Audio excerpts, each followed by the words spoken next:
사랑하는 성도 여러분, 지난 6월 3일 우리나라에 전국 동시 지방선거가 있었죠. 그런데 이번 선거는 유례를 찾아보기 힘들 정도로 여러 논란과 많은 문제들을 야기하고 있는 중입니다. 여러분들 잘 아시다시피 우선 먼저 투표지가 부족해서 유권자가 투표를 하러 왔음에도 불구하고 투표를 하지 못한 채 발길을 돌려야 했던 사건이 있었고, 또 많은 시민들이 그 투표장을 밤새 지키는 도중에 경찰들이 시민들을 강제로 끄집어내며 많은 우리 시민들이 다치는 사건 또한 있었습니다.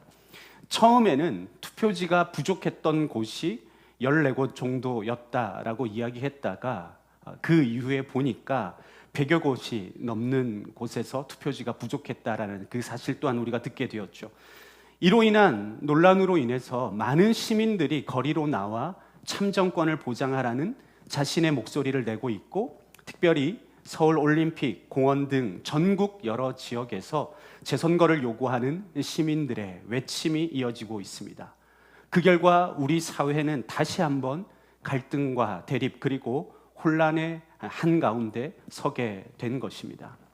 여러분, 그렇다면 이처럼 나라가 혼란스럽고 사회가 흔들리고 있는 이때 우리 그리스도인, 우리 하나님을 믿는 백성들은 과연 어떠한 삶의 태도를 가져야 할까요? 오늘 본문 말씀은 혼란한 시대를 살아가는 하나님의 백성들이 어떠한 시선으로 세상을 바라보아야 하며 어떠한 삶을 살아가야 하는지를 우리에게 분명히 가르쳐주고 있는데, 그러므로 저는 오늘 이 말씀을 통해 나라가 이처럼 혼란스럽고 어지러운 이 상황 속에서 우리 그리스도인들이 어떤 선택, 어떠한 행동을 해야 하는지에 관하여 함께 말씀을 나누도록 하겠습니다. 이 말씀을 여러분들과 함께 먼저 나누기 전에 우리가 먼저 함께 생각해 보아야 할 문제가 있는데요. 그것은 교회에서 정치적인 문제를 거론하는 것이, 또 이야기하는 것이 과연 옳은 일인가 하는 것입니다. 저는 그동안 교회는 정치적 편향성을 절대로 가져서는 안 되며, 목회자 또한 자신의 정치적 신념을 강단에서 전해서는 안 된다고 배워왔고, 저 역시 그렇게 생각해 왔습니다. 그 이유는 성도들의 생각과 견해와 서로 다를 수 있기 때문입니다. 만일 목회자가 자신의 정치적 입장을 앞세우게 되면 우리가 새벽마다 지금 말씀을 나누고 있는 것처럼 고린도 교회 안에 마치 교회 분열이 있었던 것처럼 교회 안에 불필요한 갈등과 분열이 생길 수도 있기 때문입니다.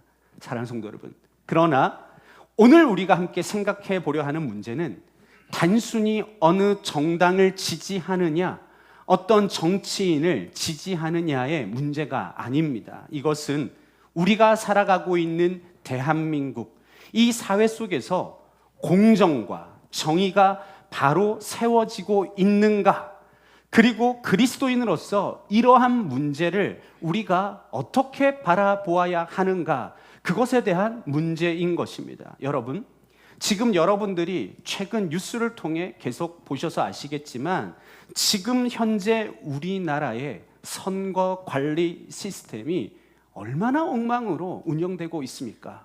여러분, 당락이 바뀐 것까지 여러분 보셨죠? 그래서 많은 국민들이 우려와 의문을 제기하고 있는 것이고, 또한 이에 대해 다양한 의견과 목소리가 사회 곳곳에서 터져 나오고 있는 것입니다. 그렇기 때문에 특별히 2030 젊은 세대들을 비롯한 많은 시민들이 자신의 생각을 표현하며 거리로 나오고 있고, 또 여러 단체와 기관들 역시 각자의 입장을 내며 시국선언을 하고 있는 상황인 것이죠.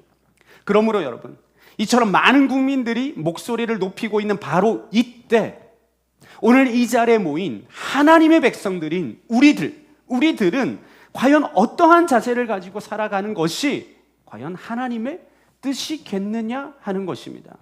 그 해답과 관련하여 오늘 하나님께서 우리에게 주신 말씀은 바로 이사야서 53장 5절 말씀입니다. 우리 큰 목소리로 함께 읽어볼까요? 다 함께 시작. 그가 찔림은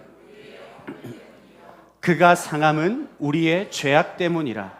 그가 징계를 받음으로 우리는 평화를 누리고 그가 채찍에 맞음으로 우리는 나음을 받았도다. 아멘.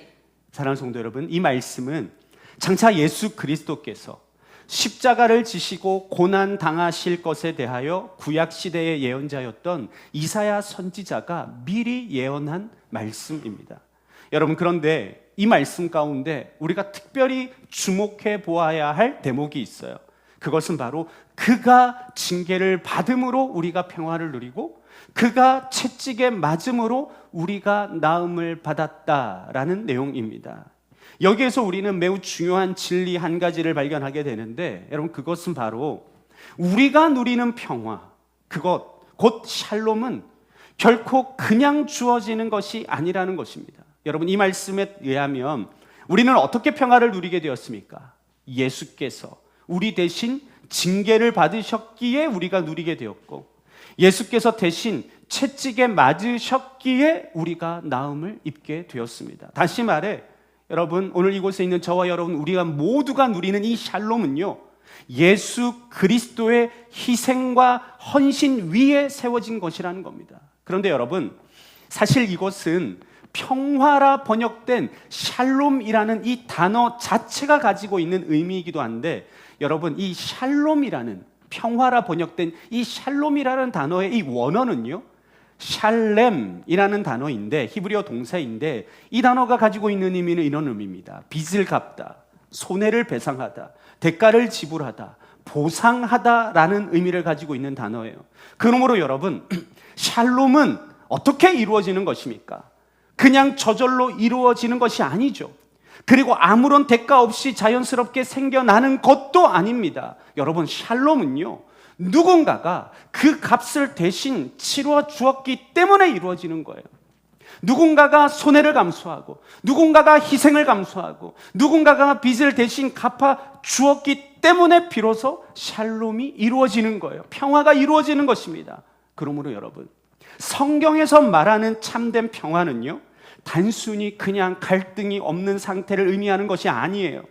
값이 지불된 후에 회복된 관계, 희생을 통해 다시 세워진 관계, 대가를 치른 후에 누리게 되는 온전함, 이것이 바로 성경이 말하는 참된 샬롬이라는 거예요. 그러므로 여러분, 오늘 이 자리에 있는 저와 여러분, 우리가 누리는 샬롬은요, 결코 공짜가 아니에요. 그리고 그냥 우연히 주어진 것도 아닙니다. 저절로 생긴 것도 아니에요. 예수님의 찔리심이 있었기 때문에 가능한 것이고, 예수님의 상하심이 있었기 때문에 가능한 일이며, 예수께서 징계를 받으셨기 때문에 가능했던 것입니다. 여러분, 이것은 영적인 차원에서만 해당되는 이야기가 아니에요. 이러한 원리는 인류의 역사 속에서도 동일하게 발견되는데요. 여러분, 역사라고 하는 것이 우리에게 무엇을 보여주고 있냐면, 오늘 우리가 누리고 있는 이 자유와 이 평화 또한 결코 저절로 이루어진 것이 아니라는 것입니다. 여러분, 세계사를 통하여서 배우신 것처럼 여러분, 세계사적으로 자유와 평등을 위한 수많은 사건들이 있어 왔죠. 대표적으로 무엇이 있습니까? 프랑스 혁명이 있고, 미국의 독립혁명이 있었고, 노예의 해방을 위한 미국의 남북 전쟁과 같은 역사가 있지 않았습니까? 그런데 여러분, 이러한 역사적 변화들은요, 어느 날 갑자기 하늘에서 떨어진 것이 아니죠. 수많은 사람들이 자유를 위하여 싸웠고, 정의를 위하여 희생했으며, 목숨을 걸고 피를 흘렸기 때문에 가능한 일이었습니다. 즉, 그들의 희생과 헌신으로 오늘 우리가 누리고 있는 이 자유와 이 평화가 이 땅 위에 세워진 것입니다. 여러분, 한번 생각해 보세요. 이러한 혁명과 사회적 변화가 일어나기 전까지 이 세상은 어떤 사회였습니까? 대부분 신분제 사회였어요. 태어날 때부터 누구는 귀족이고 누구는 노비였어요. 어떤 사람은 권리를 누리며 살아갔지만 어떤 사람은 인간다운 대우조차 받지 못한 채 살아가야 했었죠. 그렇기 때문에 그 시대에는 자유와 평화와 평등이 결코 당연한 것이 아니었어요. 이는 우리나라도 마찬가지 아닙니까? 여러분, 불과 100여 년 전만 하더라도 우리나라 어떤 나라였습니까? 양반이 있었고 상민이 있었고 노비라는 신분제의 구분이 존재하지 않았습니까? 그러므로 여러분, 지금 우리가 누리고 있는 자유도 처음부터 주어졌던 것이 아니에요. 하지만 우리보다 먼저 이 땅을 살아갔었던 수많은 우리의 선조들의 희생과 피, 헌신, 그들의 눈물, 그것이 있었기 때문에 오늘날 우리가 자유를 누리게 된 것 아니겠습니까? 그러므로 여러분, 자유와 평화는요, 반드시 누군가의 희생 위에 세워지는 거예요. 값이 지불되지 않은 자유는 없고 대가 없이 주어지는 평화도 없었어요. 여러분, 다시 말씀드리지만 무엇이 이것을 증명하고 있어요? 역사가 이것을 증명하고 있다는 것입니다. 그러므로 이 사실을 우리가 깨닫는다고 한다면 오늘 이곳에 모인 저와 여러분, 우리 모두들도 어떠한 삶을 살아가야 하는 것입니까? 예수님처럼 우리가 지금 현재 살아가고 있는 우리 대한민국 가운데 참된 자유와 참된 평화가 이루어질 수 있도록 우리 모두가 하나님 앞에서 쓰임받는 자가 될 수 있어야 되는 것입니다. 여러분, 그런데 안타까운 것이 있어요. 지금 우리가 살아가고 있는 이 시대의 현실을 바라보며 안타깝게 생각하는 것이 있는데, 그것은 우리 사회 곳곳에 공정과 정의가 무너지고 흔들리고 있다는 사실을 수많은 사람들이 염려하고 있음에도 불구하고 여전히 많은 사람들이 침묵하고 있다는 것입니다. 특별히 누구보다 책임 있는 자리에 있는 사람들, 누구보다 먼저 목소리를 내야 할 것 같은 사람들조차 침묵하고 있는 모습을 보게 될 때 너무나 안타까운 마음이 드는 것입니다. 여러분, 그렇다면 왜 많은 사람들이 이렇게 침묵하고 있겠습니까? 물론 여러 가지 이유가 있겠죠. 그러나 그 이유 중 가장 큰 이유 하나, 두려움일 거예요.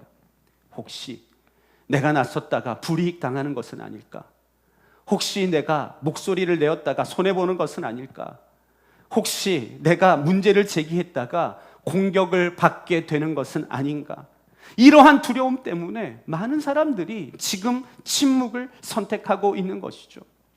그런데 여러분들 이런 말씀 많이 들어보셨을 텐데, 가만히 있으면 2등이라도 간다라는 말씀 많이 들어보셨을 거예요. 괜히 나서서 문제 만들지 말고 지금 있는 자리를 지키라는 말 아닐까요? 손해볼 것 같으면 침묵하라, 내 것을 지키기 위해 가만히 있으라 라는 의미인 것이죠. 그런데 여러분, 저는 이 말보다 비겁한 말은 없다고 생각합니다. 지금 공정과 정의가 무너진 이 시대 가운데 우리가 침묵하고 있는 것이 과연 하나님의 뜻인가 하는 것입니다. 여러분, 어떻게 생각하세요? 침묵하는 것이 하나님의 뜻이라고 생각하세요? 모른 척 외면하는 것이 하나님의 뜻이라고 생각하세요? 나 하나 손해보지 않기 위해 불의를 보고도 침묵하는 것, 옳고 그름의 문제가 분명함에도 아무런 말을 하지 않는 것, 하나님께서 맡기신 책임이 있음에도 불구하고 외면하는 것, 과연 이것이 하나님의 뜻인가 하는 것입니다. 이와 관련하여 에스더서 4장 14절 말씀은 우리에게 매우 중요한 교훈을 주고 있는데, 우리 같이 한번 읽어봅시다. 다 함께 시작.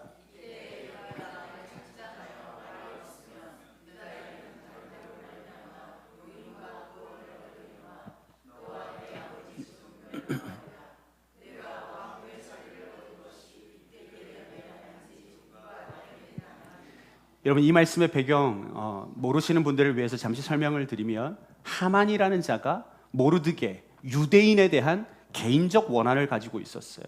그런데 그는 모르드게 이 유대인 이 한 사람만 제거하려 한 것이 아니라 바사 제국이라는, 지금으로 말하면 페르시아라고 하는 그 제국에 흩어져 있었던 모든 유대인들을 다 멸절시키려 하는 계획을 가지고 있었던 거예요. 이 사실을 알게 된 모르드게는 왕후였던 에스더에게 사람을 보내 도움을 요청하죠. 당신이 나서야 됩니다. 당신이 왕후의 자리에 있는 것이 바로 이때를 위한 것인지 모릅니다 라고 간청한 거예요. 하지만 여러분, 에스더 입장 한번 생각해 보세요. 그녀는 왕후였어요. 침묵하면 자신의 안전 지킬 수 있었어요. 괜히 나섰다가 왕의 진노를 사는 위험을 감수하지 않아도 자신은 살 수 있었어요. 그러나 여러분, 에스더가 침묵할 경우 어떻게 되나요? 수많은 모든 유대인들이 다 죽음을 피할 수 없는 상황이 되어버리는 것입니다. 그렇기 때문에 바로 그때 모르드게가 에스더에게 묻고 있죠. 지금 침묵하는 것이 하나님의 뜻이냐 하는 거예요.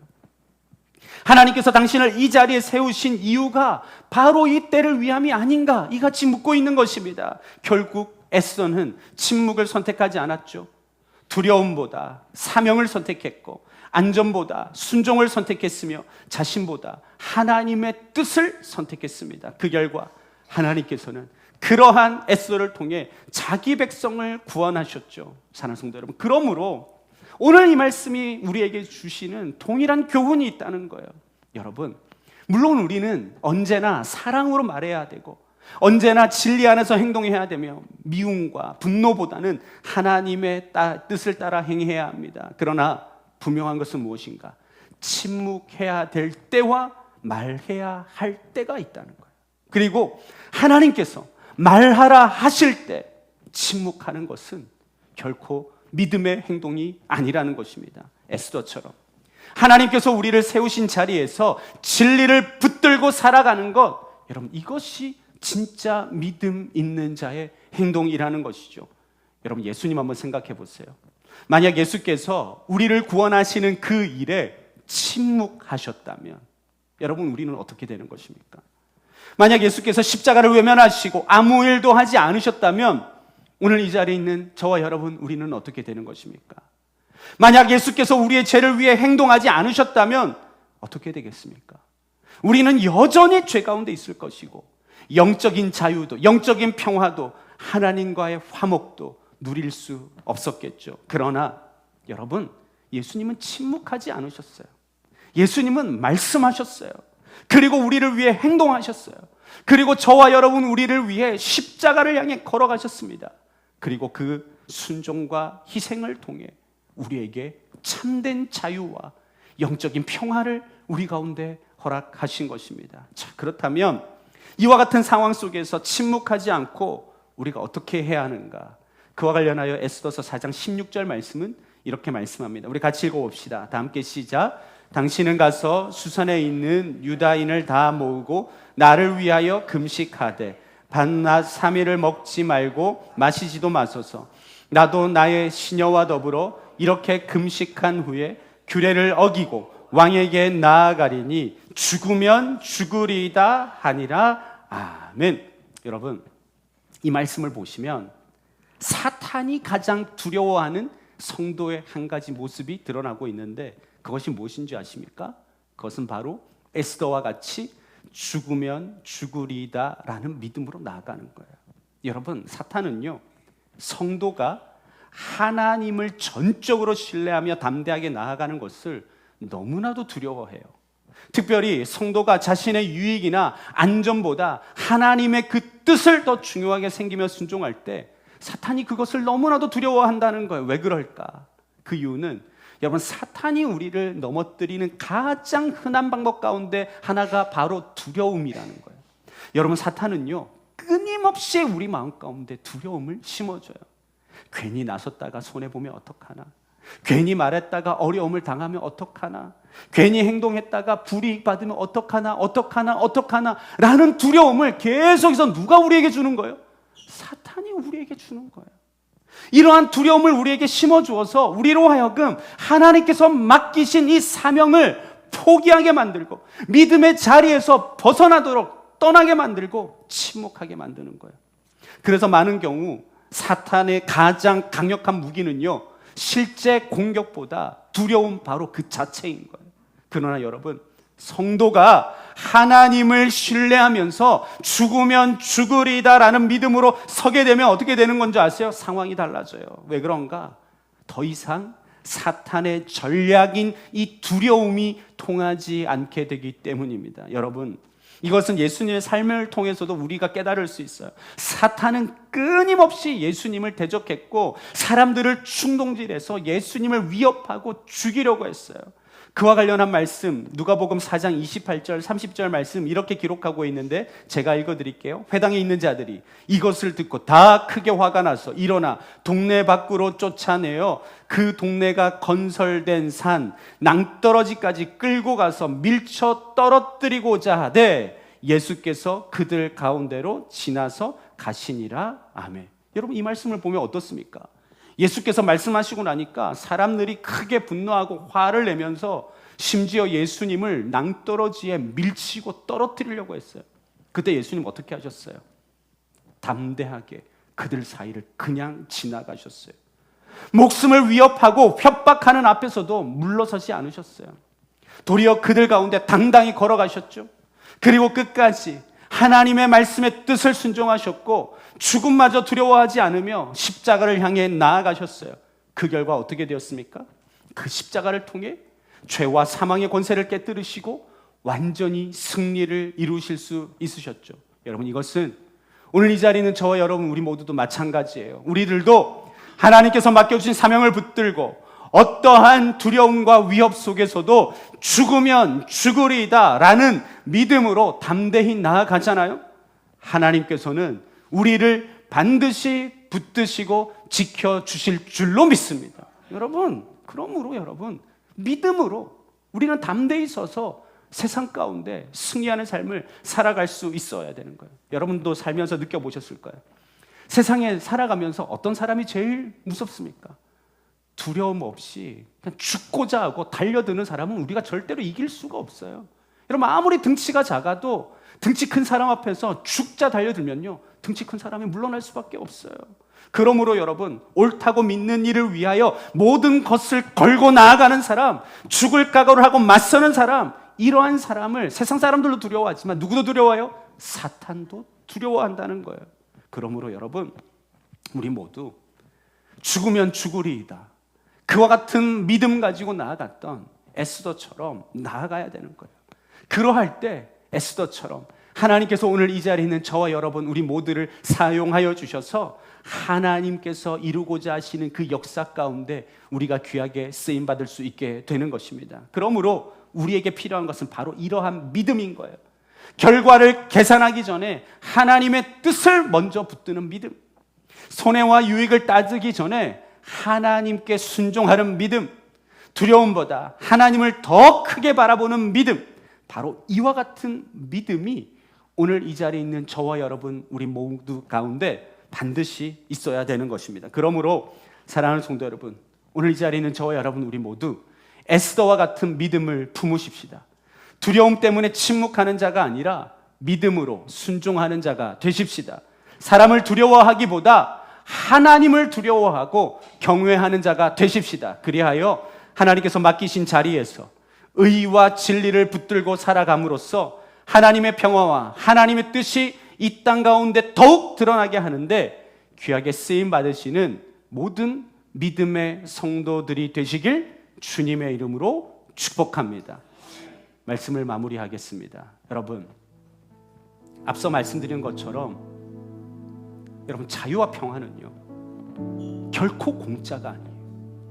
우리보다 앞선 시대를 살아갔던 선조들의 피, 땀, 눈물, 희생, 여러분 그것이 있었기 때문에 지금 이 시대를 살아가고 있는 우리 모두가 이와 같은 자유와 평화를 누릴 수 있는 거예요. 그런데 여러분, 지금 이 시대에 여러분 우리가 가만히 침묵하고 아무 행동도 하지 않고 가만히 있으면 어떻게 되는 줄 아세요? 여러분들의 자녀와 여러분들의 손주들이 살아갈 그 미래의 세상에 자유가 사라져요. 평화가 사라져요. 여러분 진짜 그거 바라세요?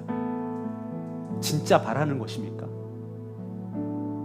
이건 자명한 일이에요. 여러분들의 자녀와 여러분들의 손주들이 자유가 없는 세상 가운데 살아갈 수 있다니까요. 우리가 침묵하면 그렇게 되는 겁니다. 우리의 선조들이 침묵하지 않았기 때문에 여러분 우리는 자유를 지금까지 누리고 살아왔어요.